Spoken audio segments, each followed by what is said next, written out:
عورت کہانی کے سیگمنٹ میں آپ کو خوش آمدید۔ راشن کی تقسیم کا سلسلہ شروع تھا۔ ایک پرانے مکان پہ نظر پڑی۔ اس کا دروازہ کھٹکھٹانا چاہا ہی تھا کہ ساتھ میں آئے محلے کے ایک فرد نے منع کر دیا۔ پوچھنے پر وہ کہنے لگا، صاحب رہنے دیں، یہ ایک فاحشہ عورت کا گھر ہے، اس کو بہت جگہ سے راشن آتا رہتا ہے۔ یہ بات سن کر مجھے یقین ہو گیا کہ محلے میں کسی نے بھی اس کو راشن فراہم نہیں کیا ہوگا۔ جیسے تیسے میں نے اس سے بحث کر کے دروازے پر دستک دی۔ اندر سے دھیمی سی آواز آئی، کون؟ میں نے بتایا کہ راشن سپلائی کر رہے ہیں، آپ لینا پسند کریں گی؟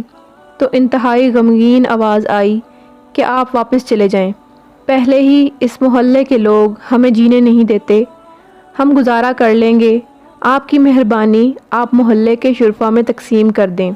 اس کے لہجے کی یاسیت کو محسوس کر کے میں نے بضد ہو کر کہا، آپ مجھے اپنا بھائی سمجھیں اور محلے داروں کی فکر نہ کریں۔ بہت اصرار کرنے کے بعد اس عورت نے اپنی بیٹھک کا دروازہ کھولا اور ہم نے راشن اور آٹے کا تھیلا وغیرہ اس کے گھر رکھ دیا۔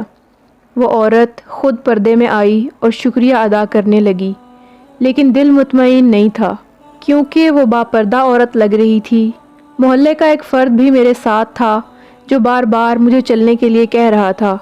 اس فرد کی باتوں کو نظر انداز کر کے میں نے جوں توں ہمت کی اور اس عورت سے پوچھ لیا کہ بہن، آپ نے ایسا کیوں کہا کہ آپ کے گھر میں راشن موجود ہے؟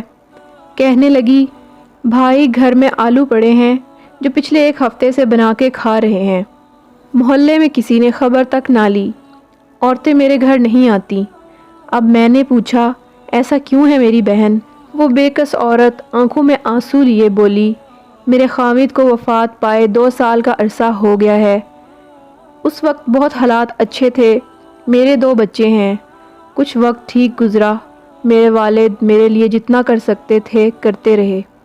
ان کی وفات کے بعد حالات خراب ہونا شروع ہو گئے، بچوں کا اور گھر کا نظام مشکل ہو گیا۔ ایک دن میرے خاوند کا قریبی دوست کچھ عرصہ بعد باہر سے آیا، اس نے مجھ سے بہت افسوس کیا اور مجھے کچھ پیسے دے کر چلا گیا۔ پھر وہ کچھ دن بعد آیا اور مجھے گھر کا کچھ راشن دے گیا۔ دوسری دفعہ لوگوں نے جب میرے دروازے پر گاڑی کھڑی دیکھی تو طرح طرح کی باتیں کرنا شروع کر دیں۔ پھر جب وہ واپس بیرون ملک لوٹنے لگا تو جاتے ہوئے میرے گھر آیا اور کہا، بہن یہ میرا نمبر ہے، آپ کو کسی چیز کی بھی ضرورت ہو تو اپنے بھائی سے کہنا، کسی محلے دار سے مانگنے کی ضرورت نہیں۔ جب وہ باہر نکلا تو محلے کے لوگوں نے اسے پکڑ کر مارنا شروع کر دیا کہ تم نے ہمارے محلے میں گند مچایا ہوا ہے۔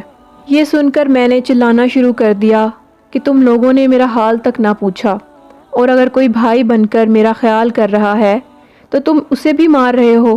شرم سے میری جان نکلی جا رہی تھی کہ اتنی ہمدردی کا یہ صلہ ملا اسے۔ وہ بھائی ان کو سمجھاتا رہا کہ یہ میری بہنوں جیسی ہے، لیکن محلے کے لوگوں کو جیسے ایک تماشا ملا تھا لگانے کو۔ خیر وہ جان چھڑا کے وہاں سے چلا گیا۔ کچھ عرصے تک مجھے اگر کبھی ضرورت ہوتی تو میں کال کر دیتی شرمسار ہو کر ان کو، اور وہ مجھے بینک میں پیسے حسب ضرورت بھیج دیتے۔ پچھلے 2 ماہ سے ان کو کال نہیں کی، اور پھر یہ کرونا وائرس کا مسئلہ ہو گیا تو سنا کہ ان بھائی کے ملک کے حالات زیادہ خراب ہیں۔ دوبارہ میری ہمت نہ ہوئی کبھی ان کو کال کرنے کی۔ اب بیوہ سمجھ کر اگر کوئی میری مدد کرنا چاہے بھی تو محلے والے مجھے غلیظ نظروں سے دیکھتے ہیں، اور محلے میں اتنے شرفا ہیں کہ ہر کوئی گزرتے ہوئے میرے دروازے پہ جھانک کر جاتا ہے، باہر جاتے ہوئے مجھے گھورتے ہوئے جاتا ہے۔ اپنی عورتوں کو میرے گھر نہیں آنے دیتے۔ یہ وائرس تو بہانہ رکھا ہے اللہ نے ہمیں راشن بھیجنے کا، ورنہ ضرورت کا سامان تو بالکل ختم ہونے کو ہے۔ کچھ دنوں سے اس بھائی کو کال ملانے کا سوچا، لیکن ضمیر نے گوارا نہ کیا۔ سوچا کہ پتہ نہیں ان کے حالات کیسے ہوں گے۔ میرے بچوں کو بھی اب محسوس ہونا شروع ہو گیا ہے کہ محلے میں ہماری ماں کو لوگ کس نظر سے دیکھتے ہیں۔ ہمارے نبی صلی اللہ علیہ وآلہ وسلم تو دشمنوں کی بیٹیوں کے سروں پر چادر رکھا کرتے تھے۔ یہ کہاں کے دیندار لوگ ہیں کہ اگر کوئی میرے گھر میری مدد کو آتا ہے تو اس کو اس قدر مشکوک نظروں سے دیکھتے ہیں کہ لوگوں نے ڈر کے مارے مجھے زکوٰۃ تک دینا چھوڑ دی۔ یہ باتیں کرتے کرتے اس کا دوپٹہ آنسوؤں سے بھیگ گیا اور جو میرے ساتھ آدمی بیٹھا تھا وہ شرم سے پانی پانی ہو رہا تھا۔ مجھے پتہ ہی نہ لگا کہ میری آنکھوں سے آنسوؤں کی جھڑی لگی ہوئی تھی۔ ہم نے راشن کے ساتھ کچھ نقد رقم بھی اپنی طرف سے ادا کر دی۔ جو شخص میرے ساتھ تھا وہ باہر نکل کر کچھ بولنے ہی والا تھا کہ مجھ سے رہا نہ گیا اور اس کے بولنے سے پہلے ہی شروع ہو گیا کہ بروز قیامت تم لوگوں کے اس راشن کو اللہ کیسے قبول کرے گا، جبکہ تمہیں محلے میں رہنے والے ان لوگوں کی خبر نہیں جو کسی کے دروازے پہ نہیں جاتے۔ کوئی کیسا ہے، یہ اللہ اور اس کے درمیان کا معاملہ ہے۔ آنکھوں دیکھا بھی بعض دفعہ سچ نہیں ہوتا۔ اس کی خاموشی اور نم آنکھوں نے کچھ نہ بولا۔ 4-5 دن بعد اس نے محلے میں سے اچھی خاصی رقم اکٹھی کر کے اس عورت کے گھر پہنچا دی۔ بے شک اللہ ہی جانتا ہے سب لوگوں کے دلوں کا حال۔ ہم کریکٹر کو چھوڑ کر یہ سوچ کر کچھ نہیں دیتے کہ یہ وہابی ہے، یہ سنی ہے، یہ شیعہ ہے۔ خدارا یہ سوچنا بند کر دیں کہ فلاں ضرورت مند ہے یا نہیں۔ اگر اللہ تعالیٰ ہمیں دیتے وقت یہ نہیں سوچتے کہ یہ ضرورت مند ہے یا نہیں تو ہم کون ہوتے ہیں یہ فرق کرنے والے۔ اپنی بہترین کوشش کر کے تلاش کر کے ضرورت مندوں کو دیں، اور اگر کسی نے دھوکے سے سامان لے لیا تو وہ اللہ اور اس کا معاملہ ہے۔ تو ویورز، یہ تھی ہماری آج کی ویڈیو پسند آئے تو اسے لائک کریں اور اپنے دوستوں کے ساتھ شیئر کرنا مت بھولیے گا۔